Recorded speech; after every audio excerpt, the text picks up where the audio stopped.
ఈ మోడర్న్ లైఫ్కి అలవాటు పడి మన సంస్కృతిని మర్చిపోతున్నటువంటి రోజుల్లో ప్రాచీన భారతీయ సంస్కృతిని సాంప్రదాయాలను భారతీయ విజ్ఞానాన్ని భావితరాలకు అందించడానికి కృషి చేస్తున్నటువంటి అవేక్ భారత్ ఫౌండేషన్ చైర్మన్ అయినటువంటి మనోజ్ కుమార్ గారు ఈరోజు మన మధ్యలో ఉన్నారు. ఆయనతో మాట్లాడి మనకు సంస్కృతిపైనటువంటి డౌట్స్ని మనం క్లియర్ చేసుకుందాం. మనోజ్ కుమార్ గారు, నమస్కారం రమాదేవి గారు. మీ అవేక్ భారత్ ఫౌండేషన్ గురించి మేము కొంచెం తెలుసుకున్నామండి. ఇంకా మిగతా ఉద్దేశం ఏమనేది మీ మాటల్లో తెలుసుకోవాలనుకుంటున్నాము.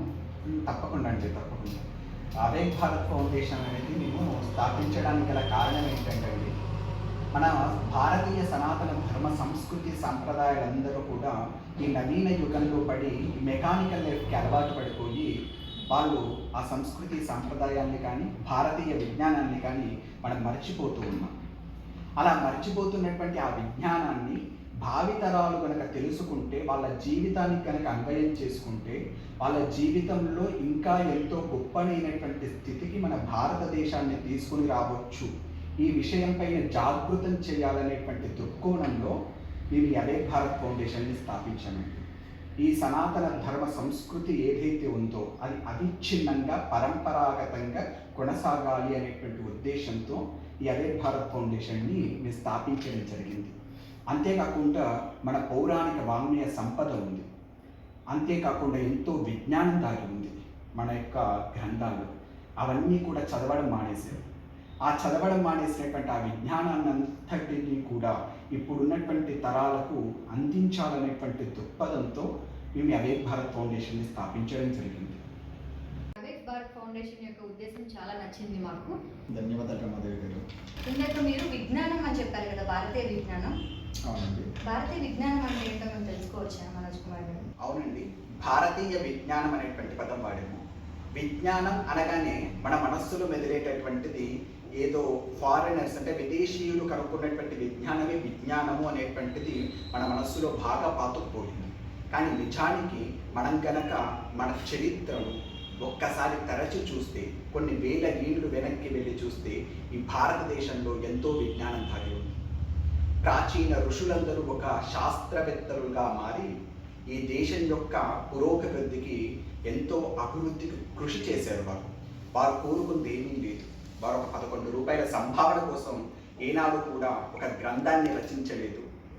ఒక వాంగ్మయాన్ని రచించారు అంటే అది నిస్వార్థంగా ఆర్తిం ప్రపద్యే అఖిల దుఃఖ భాజా అని కోరుకున్నారండి ఋషులు. ఆర్తిం ప్రపద్యే అంటే దుఃఖము నాకు ప్రసాదించు, ఇక్కడ నాకు కనిపించేటటువంటి జంతు వృక్ష మనుష్యులందరికీ కూడా సుఖమును ప్రసాదించి మాకు దుఃఖమును ప్రసాదించు అని కోరుకున్నటువంటి గొప్పనైనటువంటి త్యాగశివుడు. త్యక్తేన భుంజీత అని ఈశావాస్యోపనిషత్తు చెప్తుంది. అంటే అంత త్యాగంతో జీవించినటువంటి వారు ఋషులు. వారు ఎప్పుడూ కూడా స్వార్థానికి లేరు. అటువంటి ఋషులు అందించినటువంటి వాంగ్మయ సంపద ఏదైతే ఉందో, భారతీయ మూలాలతో ఉందో, దానిని మనం భారతీయ విజ్ఞానం అంటాం. మీరు అడగొచ్చు, ఇతర దేశాల్లో కనిపెట్టినటువంటి విజ్ఞానానికి లేదా ఇప్పటి కాలంలో ఇప్పుడు మనం కనిపెడుతున్నటువంటి విజ్ఞానానికి పూర్వపు ఋషులు కనిపెట్టినటువంటి విజ్ఞానానికి తేడా ఏమిటి అని మీరు అడగవచ్చు. ఎప్పుడూ కూడా ఇప్పుడున్నటువంటి విజ్ఞానం కానీ విదేశీయులు కనిపెడుతున్నటువంటి విజ్ఞానం కానీ ఎప్పుడూ కూడా అది భౌతికమైనటువంటి సంపద మీద మాత్రమే కాన్సన్ట్రేట్ చేస్తుంది. అది ఎప్పుడూ కూడా వేరే వాటిపైన ఆసక్తి చూపించదు. ఈ భౌతికమైనటువంటి సుఖాన్ని పొందడానికి ఎన్ని రకాలుగా పరికరాలను ఉపయోగించుకోవడం, ప్రకృతిని నాశనం చేసైనా వాళ్లకు కావలసినటువంటి వాటిని ఉపయోగించుకుంటారు. అది ఒక స్వార్థం కదండి, అందులో స్వార్థం ఉంది. కానీ నేనేం చెప్పాను, ఋషుల్లో త్యాగం ఉంటుంది. త్యాగం అనేది ప్రధానం, కానీ స్వార్థం కాదు ఎప్పుడు కూడా. కానీ భారతీయ మూలాలు కలిగినటువంటి విజ్ఞానం అంటే మీకు ఒక 4 విషయాలు చెప్తాను ఈ భారతదేశానికి సంబంధించినటువంటి. భారతదేశంలో మొత్తం 4 మూల స్తంభాల మీద నిలబడి ఉందండి. ఒకటి భారతదేశం యొక్క ఆధ్యాత్మికత, రెండవది భారతదేశం యొక్క సంస్కృతి సంప్రదాయాలు, మూడవది భారతదేశం యొక్క వాంగ్మయం, నాలుగవది భారతదేశంలో ఉన్నటువంటి శాస్త్రీయ విజ్ఞానం. ఈ 4 స్తంభాల మీద నిలబడి మన సనాతన ధర్మం అనేటువంటిది నిలబడి ఉందండి. మన భారతీయ విజ్ఞానం అంతా కూడా వీటిలలోనే ఉంది. ఈ 4 విషయాల్ని గనక అర్థం చేసుకుంటే మన భారతీయ విజ్ఞానం అంటే ఏంటో తెలుస్తుంది. మనకు భారతీయ ఆధ్యాత్మికత గురించి చెప్పాలి అంటే మన భారతదేశంలో ఆధ్యాత్మికతకు ఇక ఎక్కడ దొరకదు. మీకు ప్రపంచంలో ఎక్కడి వాడైనా సరే వాడికి ఆధ్యాత్మికత, ద రియల్ స్పిరిచువాలిటీ కావాలి అంటే ఖచ్చితంగా వాడు భారతదేశానికి రావాల్సింది. మీకు ఎక్కడ ఎంత గొప్పదైనటువంటి ఆధ్యాత్మికత, ఆధ్యాత్మిక స్వేచ్ఛ మీకు ఎక్కడ ఉండదు. ఉదాహరణకి మీరు ఒక దేవుణ్ణి ఒక తల్లిలా భావించాలనుకున్నారు అనుకోండి, భావించలేరు.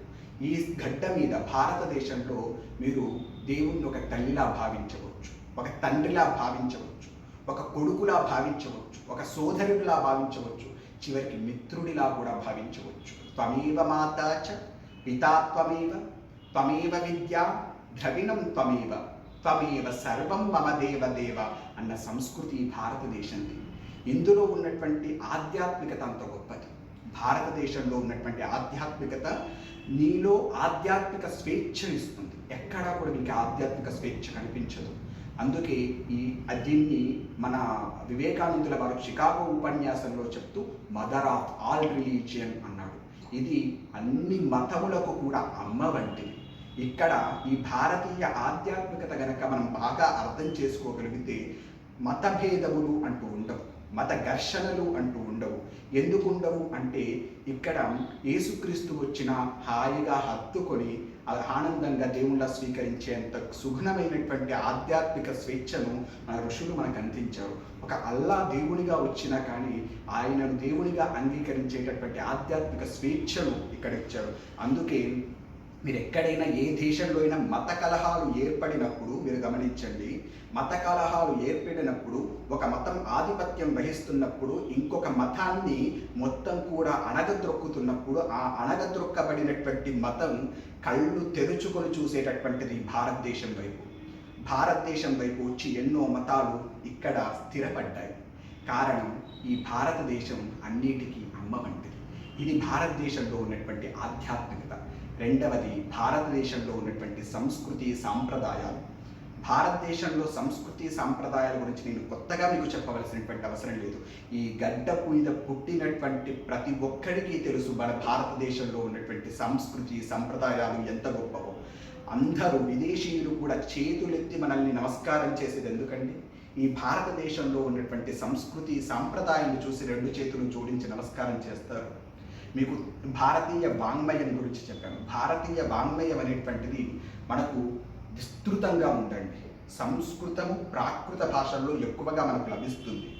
ఈ 2 భాషల్లో మన భారతదేశంలో ఉన్నటువంటి వాంగ్మయ సంపద ఒక వ్యక్తి 1878 అనుకుంటాను ఆ ప్రాంతంలో మన సంస్కృతంలో ఉన్నటువంటి లిటరేచర్ అంతా ఎంత ఉంది అని ఒకసారి లెక్క కట్టారండి. అలా లెక్క కడితే మనకు ఎంత అవుతుందో తెలుసా? ఒక అంచనా వేయండి, ఎంతో ఒక నెంబర్ చెప్పండి. ఇంత ఉండొచ్చు మన భారతదేశంలో వాంగ్మయ సంపద. 4000 అనుకుంటున్నాను. 3000, 4000 అనుకుంటున్నారు. కానీ వారు చెప్పింది ఏంటో తెలుసా అండి? 40,000, 40,000 గ్రంథాలు వాళ్ళు అన్నిటిని కూడా పేర్లతో సహా ఒక పుస్తకంగా వేశారు. తరువాత ఇంకా ఏవైనా గ్రంథాలు, తాళపత్ర గ్రంథాలన్నీ వెతికి దేశాల్లోనూ విదేశాల్లోనూ, భారతదేశంలోనూ విదేశాల్లోనూ ఉన్నటువంటి వాంగ్మయాన్ని మొత్తం కూడా కౌంట్ చేసి వాటన్నిటినీ కూడా ఒక కేటలాగ్ రూపంలో వేసి 5 లక్షల గ్రంథాలని చెప్పారు. మొత్తం మన భారతదేశ వాంగ్మయ సంపద ఎంత అంటే 5 లక్షలకు పైగా గ్రంథాలు మనకిప్పుడు ప్రస్తుతం లభిస్తున్నటువంటి గ్రంథాలు తాళపత్రముల రూపంలో ఈ దేశంలోనూ విదేశాల్లోనూ. అంటే ఎంత వాంగ్మయ సంపద మనం ఉందో ఒక్కసారి ఆలోచన చేయండి. అంత వాంగ్మయ సంపద మనం ఉన్నది. ఆ సంపదను ఇక్కడ ఉన్నటువంటి భారతదేశంలో ఉన్నటువంటి పౌరులమైన మనం ఎంతమందికి తెలుసండి? కనీసం ఎంతమందికి? కనీసం మనకు చిన్న వాళ్ళని విడిచిపెట్టండి, పెద్దవాళ్ళలో ఎంతమందికి తెలుసండి? ఒక 50 దాటిన వాళ్ళలో ఎంతమందికి తెలుసండి? మన అమ్మ నాన్నలకి ఎంతమందికి తెలుసండి? ఇంత గొప్ప అనేటువంటి వాంగ్మయ సంపద మనకు లేకుండా పోయింది కదా. అంటే లేకుండా పోయిందంటే మనకు ప్రచారంలో లేకుండా పోయింది కదా. ఇప్పటికీ లభిస్తుంది. లభిస్తున్నటువంటి వాటిపైన మనం చదవలసినటువంటి అవసరం ఉంది కదా. ఇది మనం చేయవలసింది. భారతీయ వాంగ్మయం మూడవది. తర్వాత 4వ స్తంభం అని ఒకటి చెప్పాడు. భారతదేశంలో ఉన్నటువంటి శాస్త్రీయ విజ్ఞానం. ఇప్పటి వరకు కూడా మనం చేస్తున్నటువంటి తప్పు ఒకటి ఉంది. భారతదేశంలో ఉన్నటువంటి శాస్త్రీయ విజ్ఞానికి ఎప్పుడూ కూడా పెద్దపీట వెయ్యలేదండి. ప్రభుత్వం అనండి, లేకపోతే ప్రజలనండి, లేకపోతే మీడియా అనండి, ఎవరు కూడా మన భారతదేశం యొక్క వాంగ్మయంలో ఉన్నటువంటి శాస్త్రీయ విజ్ఞానానికి పెద్దపీట వెయ్యలేదు. ఎందుకు వేయలేదు? అంత శాస్త్రీయ విజ్ఞానం ఉన్నప్పుడు. కాబట్టి ఆ శాస్త్రీయ విజ్ఞానాన్ని మనము ఇప్పుడు 4వ స్తంభం అని చెప్పానుగా, అదే మన భారతదేశంలో ఉన్నటువంటి శాస్త్రీయ విజ్ఞానం. ఇప్పటివరకు భూమి గుండ్రంగా ఉందని మనం చెప్పామంటారు. ఎక్కడ చెప్పామండి? ఎక్కడ ఉందండి? పుస్తకంలో చూపెట్టాలి కదా. అది మనం చేయవలసింది. భారతదేశంలో శాస్త్రీయ విజ్ఞానం ఇదిగో ఇక్కడ ఉంది. మృత్యకి జలవాయుమయో భూగోళ సర్వతో వృత్త. భూమి ఎటువైపు నుంచి చూస్తున్నా గోళాకారంగా ఉంది అనేటువంటి విషయాన్ని మనకు ఆర్యభట్టీయం అనేటువంటి గ్రంథంలో ఆర్యభట్ట చెప్పాడు. సో అది ఒక మన శాస్త్ర విజ్ఞానం, అది మనం కనుక్కుందే కదండి. ఆర్యభట్టని అయితే మనం ఎప్పుడు పుట్టించలేదు కదండి. ఆర్యభట్ట ఎప్పటివాడు? 4వ శతాబ్దంలోని వాడు. 4వ శతాబ్దంలో చెప్పాడు. ఇది ఎప్పుడు కనుక్కున్నారంటే భూమి గోళాకారంగా ఉందని 16వ శతాబ్దంలో. 16వ శతాబ్దంలో కూడా కనుక్కున్నటువంటి శాస్త్రవేత్తలు నిర్దాక్షిణ్యంగా గురి తీసినటువంటి గతి విదేశాలు. ఈ దేశంలో ఎటువంటి శాస్త్రీయ విజ్ఞానాన్ని కనిపెట్టినా మనము నిరభ్యంతరంగా యాక్సెప్ట్ చేశాం. ఆనో భద్రక్రతమోయంతు విశ్వతః. విశ్వంలో ఉన్నటువంటి విజ్ఞానం ఎక్కడ ఉన్నా సరే ఆ విజ్ఞానంతా ఇక్కడికి రాని మేము స్వాగతిస్తాము అని చెప్పినటువంటి సంస్కృతి మన భారతీయ సంస్కృతి. కాబట్టి ఈ 4 స్తంభాలు అనేటువంటివి మన భారతీయ విజ్ఞానం అమ్మ. మొట్టమొదటిది భారతీయ ఆధ్యాత్మికత, రెండవది భారతదేశంలో ఉన్నటువంటి సంస్కృతి సంప్రదాయాలు, మూడవది భారతదేశంలో ఉన్నటువంటి వాంగ్మయం, 4వది భారతదేశ విజ్ఞానం. ఈ 4టిని కలిపి మనం భారతీయ విజ్ఞానం అని మనం చెప్తూ ఉంటాం. ఇది మీరు అడిగినటువంటి ప్రశ్నకు సమాధానం. చాలా అద్భుతంగా చెప్పారు మనోజ్ కుమార్ గారు. మరి అలా అయితే ఇప్పుడు ఆ భారతీయ విజ్ఞానాన్ని ఇప్పుడు ఈ జనరేషన్ వాళ్ళు ఎందుకు వినియోగించుకోలేకపోతున్నారు? అవునండి, మీరు అడిగినటువంటి ప్రశ్న ప్రతి ఒక్క భారతీయుడు తెలుసుకోవాల్సినటువంటి ప్రశ్న. ఇంత గొప్పనైనటువంటి వాంగ్మయ సంపద, శాస్త్రీయ విజ్ఞానం కలిగి ఉన్నటువంటి భారతదేశం ఎందుకు మనం ఇంకా విదేశీ యొక్క విజ్ఞానం పైన ఆధారపడవలసి వస్తుంది? భారతీయ మూలాలు కలిగినటువంటి విజ్ఞాన సంపదను మనం ఎందుకు తయారు చేసుకోలేకపోతున్నాం? మన భారతీయ విజ్ఞానాన్ని ఎందుకు మనము ఇంకా డెవలప్ చేసుకోలేకపోతున్నాం? ఈ విషయాలన్నీ ఆలోచన చేయవలసినటువంటి అవసరం ఉంది. ఒకసారి కనుక మీరు ఆలోచన చేస్తే దీనికి మూలం ఎక్కడో లేదు, మన యొక్క విద్యా విధానంలోనే ఉంది. మన యొక్క విద్యా విధానం చదివితే మన భారతదేశంలో కనిపెట్టబడినటువంటి విజ్ఞానం ఏదైతే ఉందో దాన్ని పెద్దగా ఫోకస్ చేసి చూపించారు మన పుస్తకాల్లో. మీరు గురుత్వాకర్షణ సిద్ధాంతాన్ని కనిపెట్టింది ఎవరు అనగానే వెంటనే తడుముకోకుండా ప్రతి ఒక్కరూ చెప్పేటటువంటిది న్యూటన్. న్యూటన్ కంటే ముందు కూడా భాస్కరాచార్య ఆకృష్ట శక్తిచ్చమహీతయా యత్ ఆకృష్యతే తత్ పతతీవ భాతి సమేసమంతత్వపత్యయంఖే అని ఆ గురుత్వాకర్షణ సిద్ధాంతాన్ని మొట్టమొదట ప్రతిపాదించినటువంటి వ్యక్తి భాస్కరాచార్య తన యొక్క సిద్ధాంత శిరోమణి గ్రంథం. ఆ విషయాన్ని ఎక్కడా కూడా ప్రస్తావన చేయరు. వైమానిక శాస్త్రం, భరద్వాజ వైమానిక శాస్త్రం ఉందని చెప్పడం కాదు. ఎక్కడైనా భరద్వాజ వైమానిక శాస్త్రం గురించి ఒక ఏరోనాటికల్ ఇంజనీరింగ్ స్టూడెంట్కి ఎవరికైనా చెప్పారా? అది ఎలా, గొప్ప విమానం ఎలా తయారు చేయాలి, ఒక విమానం అనేటువంటిది ఇప్పుడున్నటువంటి ఇంధనంతోనే కాదు, ఒక పాదరసంతో కూడా తయారు చేయగలిగినటువంటి విజ్ఞానాన్ని మనకు ప్రతిపాదన చేశాడు భరద్వాజుడు. వాతావరణాన్ని ఇంధనంగా మార్చుకుని విమానాన్ని నడిపేటటువంటి ప్రక్రియని చెప్పాడు భరద్వాజుడు. అంత గొప్పనైనటువంటి విజ్ఞానాన్ని మనం ఎప్పుడైనా ఏరోనాటికల్ స్టూడెంట్కి చెప్పాము?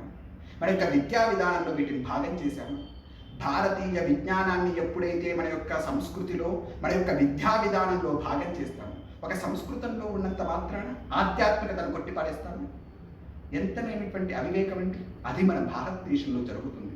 ప్రభుత్వం కూడా దీనికి ఎప్పుడు కూడా చొరవ తీసుకోలేదు. ప్రభుత్వం ఎప్పుడు కూడా సంస్కృతంలో ఉంది. ఇది హిందూ రిలీజన్, సెక్యులర్ కదా, మేము చెప్పం. ఈ పుస్తకాలు మీరు చాలా విజ్ఞానమై ఉండవచ్చు కాక సంస్కృతంలో ఉంది, అది స్పిరిచువల్, అది హిందువులకు సంబంధించినటువంటి గ్రంథం, మాకు సంబంధం లేదు, సంస్కృతంలో ఉంది. ఇటువంటి దృక్కోణం ఏర్పడటం వలన మన యొక్క సంస్కృతి విద్యా విధానంలోకి పోలేదండి. ఇప్పుడు రీసెంట్గా కొత్తగా వచ్చినటువంటి ప్రభుత్వమేమో ఒక 10వ తరగతిలో రామాయణాన్ని పెట్టింది. రామాయణం కంటే కూడా ఇటువంటి శాస్త్ర విషయాల్ని కూడా దాంట్లో ఇంక్లూడ్ చేస్తే చాలా బాగుంటుందండి మన భారతీయ విద్యా విధానంలో. ఇది మొట్టమొదటి కారణం. రెండవ కారణం ఏంటో తెలుసా అండి? మొట్టమొదటి ప్రజలకు ఆసక్తి లేదు. మన భారతీయ మూలాన్ని తెలుసుకోవాలనేటువంటి విషయము ఏదో పాత చింతకాయ పచ్చడి, అది మనకు గరికపాటి గారు చెప్తూ ఉంటారు. పంచకట్టుటయన్న పరమచాంద సమాని, గుట్టాలలో కాళ్ళు గొప్పవయ్యి, గుమ్మపాలను త్రాగు కమ్మంధనము పోయి, కాపీగత ప్రాణ కర్మ వచ్చి, ఆత్మవిశ్వాస కలియైన ఆర్షజాతి, ఆత్మవిశ్వాస కలియైన ఆర్షజాతి తన్ను తాను అనుమానించుకునుట నేర్చే అంటారు గరికపాటి వారు. అంటే ఇంత ఆత్మవిశ్వాసంతో నిలబడవలసినటువంటి మన భారత జాతి ఆత్మవిశ్వాసాన్ని కోల్పోయి ఆత్మ న్యూన్యతతో కూడి ఎప్పుడూ కూడా ఒక దేశము తన దేశంలో పుట్టినటువంటి సంస్కృతిని చిన్నది చేసి ఎప్పుడూ కూడా చూపించదు. కానీ ఒక భారతీయుడు మాత్రం తన సంస్కృతిని తానే అవహేళన చేసుకుంటూ ఉన్నాడు. తన దగ్గర ఉండేటటువంటి ఎవరైనా పంచ కట్టుకొని కనిపిస్తే వాళ్ళని ఏదో తక్కువగా చూస్తూ ఉంటారు. వాళ్ళపైన మంచి అభిప్రాయాన్ని ఏర్పాటు చేసుకోడు. వాడు ఏమీ రాకపోయినా వాడికి ఒక 4 ఇంగ్లీష్ ముక్కలు వచ్చి కోటు వేసుకుంటే వాడు ఏదో గొప్పవాడుగా ఫీల్ అయిపోతూ ఉంటారు. క్రాఫ్లన్నీ కూడా పిచ్చి పిచ్చి జుట్లతో తిప్పుకుంటే వాడు గొప్పవాడైపోతాడు. అంటే అటువంటి భావనలు మనలో పెరిగిపోయాయి. దీనికి ప్రజలు కూడా కొంతవరకు కారణం. అటువంటి భావజాలం వెళ్ళి తర్వాత మన సంస్కృతి యొక్క మూలాలు, ఋషులపైన నమ్మకం, మన యొక్క వాంగ్మయ సంపద పైన విశ్వాసం ఏర్పడినప్పుడు, వాటిని విద్యా విధానంలో భాగం చేసినప్పుడు ఖచ్చితంగా మన సనాతన ధర్మ సంస్కృతిని ఆధారం చేసుకుని విజ్ఞానాన్ని రూపొందించుకోవచ్చు. దీనికి ఎప్పుడూ కూడా ఒక విజ్ఞానాన్ని రూపొందించడం సామాన్యమైనటువంటి విషయం కాదు. ఎంతో ఇప్పుడు ఒక స్కాలర్షిప్, ఒక పిహెచ్డి స్టూడెంట్ ఉన్నాడు అనుకోండి. పిహెచ్డి స్టూడెంట్ ఎవ్వరు కూడా మీరు గమనించండి, తను చదువుకోవాలి అనుకుంటే ఖచ్చితంగా వాడికి కొంత డబ్బు కావాలి. ఎందుకు డబ్బు కావాలండి వాడికి? అంటే వాడు చేయవలసినటువంటి రీసెర్చ్ ఏదైతే ఉంటుందో ఆ రీసెర్చ్ చేయడానికి ఖచ్చితంగా డబ్బు కావాలి. అవునా? ఆ డబ్బు కావాలి అంటే ప్రభుత్వమైనా ఎవరైనా ఒక సంస్థ అనేటువంటిది సహాయం చేయాలి. అలాగే మనకి సనాతన ధర్మ సంస్కృతిలో ఉన్నటువంటి విజ్ఞానాన్ని డెవలప్ చేయడానికి ఏనాడైనా ప్రభుత్వం కొంత డబ్బు పెట్టిందా? తిరుమల తిరుపతి దేవస్థానం కూడా ఏనాడు కూడా ఇటువంటి వాటిని ప్రోత్సహించడానికి ధనాన్ని వెచ్చించినటువంటి దాఖలాలు లేవు. కనీసం మన దగ్గర ఉన్నటువంటి వేదాన్ని పరిరక్షించుకోవడానికి కూడా మనకు ప్రయత్నం చేయటం లేదండి. ఇప్పుడు మనకేదో 11 శాఖలు, మనకు అనేకమైనటువంటి శాఖలు ఉన్నాయి. ఒక్కొక్క దానికి సామవేదానికి 1000 శాఖలు, యజుర్వేదానికి 51 శాఖలు, అనేకమైనటువంటి శాఖలుగా విస్తరించింది మన వేదం. అందులో మనకు లభించిన ఎన్ని వేల శాఖలు ఉంటే మనకు లభించినటువంటి 11 శాఖలు అవి కూడా అసంపూర్తిగా ఉన్నటువంటి శాఖలు లభించాయి. అంటే కనీసం మనకు మూల గ్రంథాలైనటువంటి వేదాన్ని పరిరక్షించుకోవాలి. మన యొక్క భారతదేశం మూలాలు వేదాలని అందరికీ తెలుసు. ఆ వేదాన్ని ప్రభుత్వం పరిరక్షించలేకపోతుంది. అలాంటప్పుడు ఇంతటి విజ్ఞానం ఉంది అంటే వేదాల్లోనే కాదు. ఇప్పుడు నేను చెప్పినటువంటి విషయం చాలామంది అంటారు వేదాల్లో ఉన్నాయి, వేదాల్లో ఉన్నట్టు. వేదాల్లో మాత్రమే కాదు, వేదాల్ని ఆధారం చేసుకుని అనేకమైనటువంటి గ్రంథాలు వచ్చి ఆ గ్రంథాల్లో శాస్త్రం ప్యూర్లీ శాస్త్ర విజ్ఞానమే ఉంది. మనకి ప్యూర్లీ సైంటిఫిక్ నాలెడ్జ్ ఉంది. ఆ సైంటిఫిక్ మీకు అక్కడెక్కడ దేవుడు కనిపించడు. ఆ శాస్త్రీయ విజ్ఞానాన్ని మనము ఎప్పుడైతే ప్రజలకు చేరువ చేస్తామో, ఇందులో కూడా ఉంది అనేటువంటి అవగాహన మొట్టమొదట కల్పిస్తే అప్పుడు మన దాని నుంచి కూడా కొత్త ఆలోచనలు పుట్టి ఈ భారతీయ మూలమైనటువంటి విజ్ఞానాన్ని మనము పెంపొందించుకోవచ్చు. తరువాత మనం సంస్కృతంలో ఉండేసరికి అందరూ భయపడిపోతున్నారు. సంస్కృతం కఠినమైనటువంటి భాష కాదండి. ఎప్పుడు కూడా మనం అలా కఠినమైనటువంటి భాష చేసుకున్నాం. ఎందుకంటే ఇంగ్లీష్ వచ్చిన వాడికి అది సంస్కృతం కఠినమైనటువంటి భాషను, ఒక తెలుగు వచ్చిన వాడికి, ఒక తమిళం వచ్చినటువంటి వాడికి, ఒక మలయాళం వచ్చినటువంటి వారికి సంస్కృతం అనేటువంటిది కఠినమైనటువంటి భాష కాదు. సంస్కృతాన్ని చాలా భారతీయులందరూ చక్కగా నేర్చుకోగలుగుతారు. ఆ సంస్కృతాన్ని నేర్చుకొని మన గవర్నమెంట్ని, మన ప్రభుత్వాన్ని మనం ప్రోద్బలం చేసి వాళ్ళని ఖచ్చితంగా మనం డిమాండ్ చేసి మన యొక్క గ్రంథాన్ని మనం రక్షించుకొని మన భారతీయ మూలాలుగా ఉన్నటువంటి శాస్త్రవేత్తల్ని కనుక తయారు చేయగలిగితే ఖచ్చితంగా నిర్మించుకోగలుగుతాం. ఎందుకంటే ఇప్పుడు మనం చేస్తుందంట, ఇప్పుడు మన సంస్కృతం చదవాలంటే ఎంఏ సంస్కృతం చదవడం ఒకటి అంతే. తర్వాత మన వేద పాఠశాలలో వేదం చదవడం ఒకటి. వేద పాఠశాలలో చదివే వాళ్ళు చాలా వరకు స్పార్థం చదువుతారు, ఎందుకంటే కాస్త పొట్ట పోసుకోవడానికి అవసరం వస్తుందని అంతే. వేదం చదువుకునేటువంటి వాళ్ళు తగ్గిపోతూ ఉన్నారు. కంచి మఠం లాంటి వాళ్ళు, శృంగేరి మఠం లాంటి వాళ్ళు ఎంతోమంది ప్రయత్నం చేస్తున్నప్పటికీ మన వేదాన్ని పరిరక్షించుకోవడం అనేటువంటిది చాలా కష్టంగా మారింది.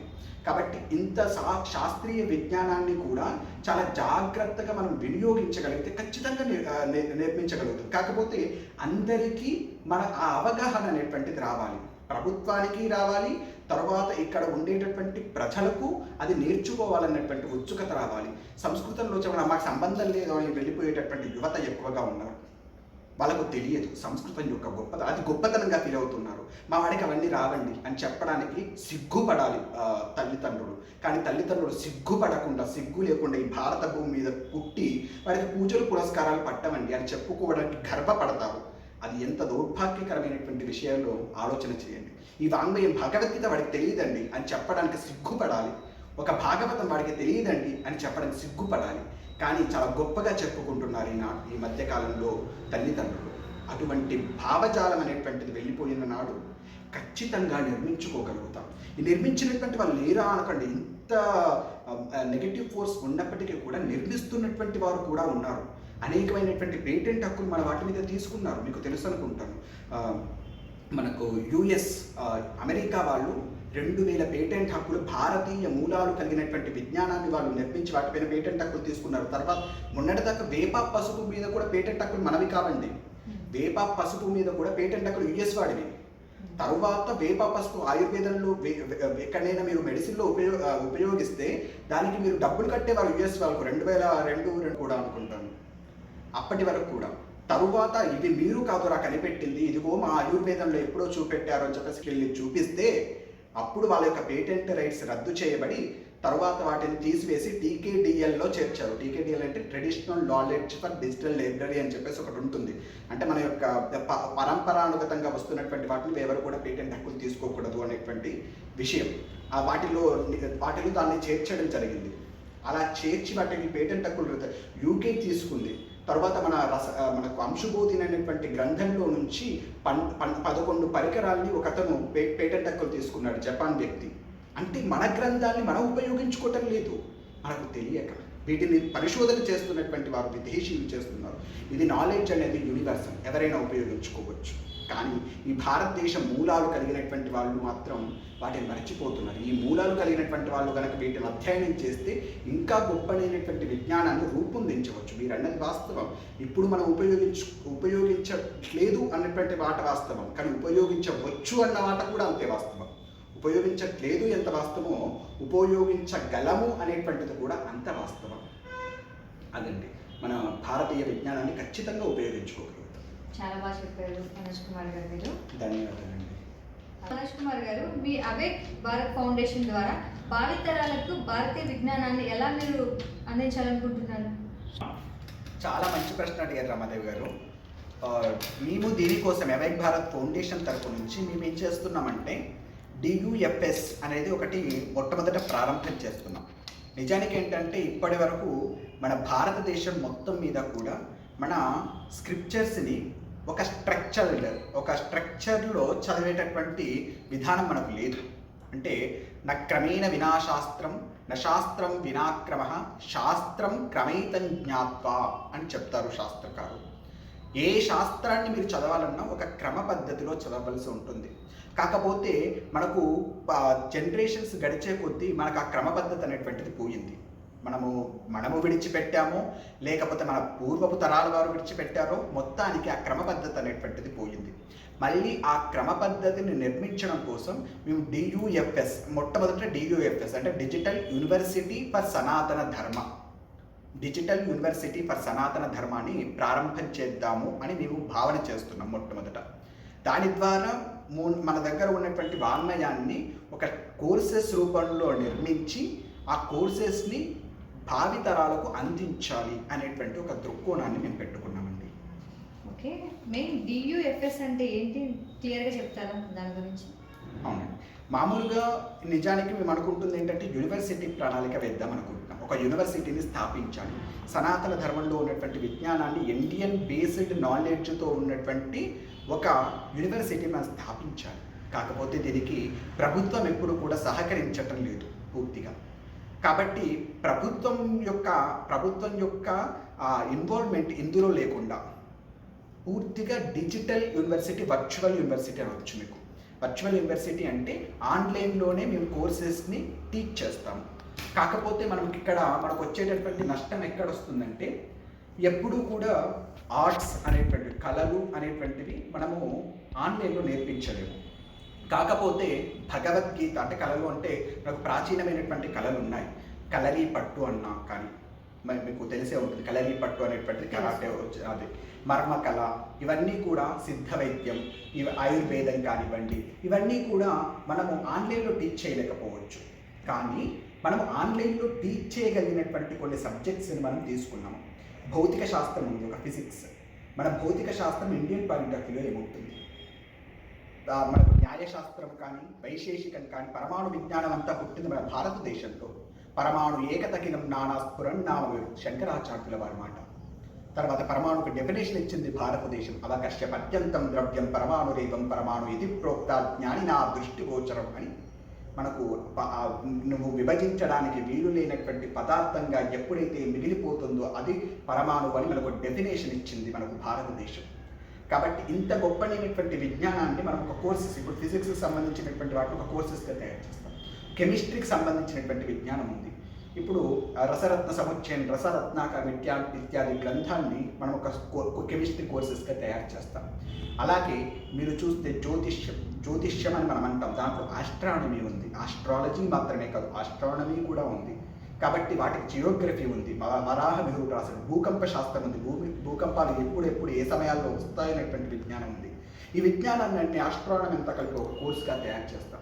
మన దగ్గర ఉన్నటువంటి మెటలర్జీని కలిపి కూడా ఒక కోర్సుగా తయారు చేస్తాం. మన దగ్గర ఉన్నటువంటి ఇలా విజ్ఞానానికి సంబంధించినటువంటి విషయాలన్నింటినీ కూడా ఏరోనాటికల్ ఇంజనీరింగ్ వాళ్ళకు ఈ వైమానిక శాస్త్రం గురించి, మెకానికల్ ఇంజనీరింగ్ వాళ్ళకు అంశుబోధిని గ్రంథంలో ఉన్నటువంటి యంత్ర పరికరాల గురించి, ఈ విధంగా ప్రతి ఒక్కదాన్ని కూడా మనం ఎక్స్ట్రాక్ట్ చేసి వాటన్నింటిని కూడా ఒక స్ట్రక్చర్డ్ వేలో సామాన్యమైనటువంటి వ్యక్తి కూడా అర్థమయ్యేటటువంటి విధంగా మనం ఆ కోర్సెస్ని రూపొందిస్తాము. ఇక్కడితో ఆగిపోకూడదు, మళ్ళీ వీటిని డెవలప్ చేయాలి. ఇందులో ఉన్నటువంటి విజ్ఞానాన్ని తీసుకుని మనం వాటిలో ఉండేటటువంటి విజ్ఞానాన్ని ఫ్యూచర్ జనరేషన్కి ఎలా ఉపయోగపడుతుంది అనేటువంటిది కూడా చేయాలి. ఇది మనం చేస్తూ ఉన్నాం. ఇదొక్కటే కాదు, ఎప్పుడు కూడా సైన్స్ ఆధ్యాత్మికతను వేరుగా చూడదు మన భారతదేశం. కాబట్టి ఆధ్యాత్మికతకు సంబంధించినటువంటి కోర్సెస్ను కూడా మేము ఇందులో DUFSలో పొందుపరచాలనుకుంటున్నాం. అంటే మనకు భగవద్గీత ఒక స్ట్రక్చర్డ్ వేలో చదవాలి అనుకుంటున్నాం. వాళ్ళ కోసం కోర్సెస్ని అందించి వాళ్ళకి ఒక సర్టిఫికేట్ ఇచ్చి ఆ సర్టిఫికేట్స్ ద్వారా వాళ్ళకు కెరీర్ ఆపర్చునిటీస్ కూడా చూపించేటటువంటి ప్రయత్నం చేస్తాం. కెరీర్ ఆపర్చునిటీస్ అది ముఖ్యమైనటువంటిది. ఎప్పుడు అయినా కానీ ఒక విద్య, ఇప్పుడు ఇంగ్లీష్ ఉందనుకోండి, ఇంగ్లీషు కఠినమైనటువంటి భాష కొంతమందికి అయినప్పటికీ కూడా ప్రయత్నం చేసి నేర్చుకుంటున్నారు. ఎందుకు నేర్చుకుంటున్నారు చెప్పండి? నేర్చుకోవడానికి కారణం ఒకటి, కారణం ఏమీ లేదు. దానివల్ల వాళ్ళకు కాస్త ఉపాధి లభిస్తుంది అని ఒకే ఒక ఉద్దేశం. ఇప్పుడు రామాయణం చదువుకున్నా అండి, అంత 24,000 శ్లోకములతో కూడి ఉన్నటువంటి రామాయణం చదువుకుంటే లాభం ఏంటి? ప్రశ్న ప్రతి ఒక్కరిలో మెదిలేటటువంటి ప్రశ్న. దానిలకు కూడా ఒక కెరీర్ ఆపర్చునిటీ కూడా కావాలి.